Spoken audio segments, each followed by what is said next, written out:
दोस्तों बारबारोसलर एपिसोड 27 का trailer release हो चुका है, लेकिन अगर एपिसोड 26 की बात करें तो बारबारोसलर के मद्दाहों को एक के बाद एक झटके लगे हैं इस एपिसोड में। पहले तो शाह सनम की हुई मौत, जिसे शाहीन ने अपने हाथों से मारा, और फिर एपिसोड के आखिर में शाहीन को भी गोली लग गई और शायद उसकी भी हो जाएगी मौत। और तो और उसके बाद ओरोज को लगने वाली गोली इजाबेल ने खुद पर ले ली, और ट्रेलर में भी इजाबेल के इर्द गिर्द सबको बैठा हुआ दिखाया गया, यानी वो भी मर जाएगी।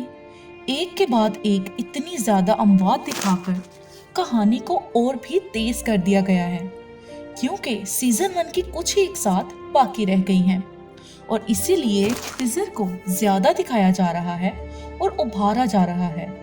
लेकिन अब कौन मरेगा और कौन नहीं, ये तो आने वाली एपिसोड में ही पता चलेगा। लेकिन एपिसोड 26 में एक बात अच्छी हुई है कि एंतवान ने इस्लाम कबूल कर लिया है और दरवेश बाबा ने उसे मुराद नाम दिया।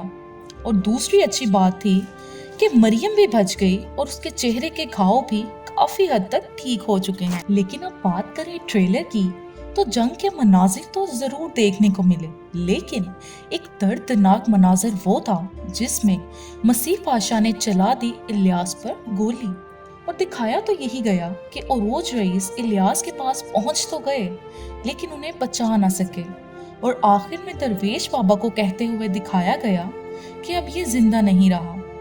लेकिन वहीं एक सूरत हाल ये भी हो सकती है कि इलियास बच गया हो और जिसकी लाश पर ओरोज रईस आंसू बहा रहे थे वो किसी और की हो, शायद शाहीन की।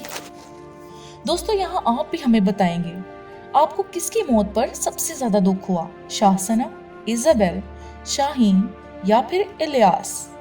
आने वाली एपिसोड बहुत ही सनसनीखेज होने वाली है, इसीलिए देखते रहिए बारबारोसलर सीरीज, और साथ ही साथ हमारे चैनल को भी सब्सक्राइब कर दें और वीडियो को लाइक भी कर दें।